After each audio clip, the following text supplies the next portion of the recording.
everyone! So right now, kasama ko yung nag-share kanina sa Zoom.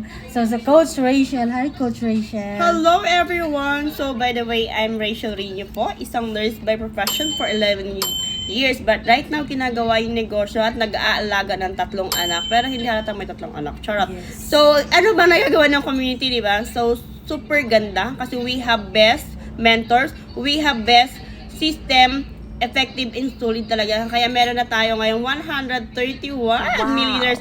Take note, 132 na pala. Kasi Wow. today, we will announce po kung sino po yung talagang na-earn niya ang first million niya. So, ganun kaganda dito sa community. Kaya for sure, na ikaw na nanood ngayon, di ba? So, I'm sure talagang na-amaze ka. Kung sasama ka na din sa community, ito na yung gawin mo. Kasi kung sasabayan mo na lang ang system. Wow, congratulations, Coach Rachel. So yun, kung kaya niya, kaya Kaya. nyo rin.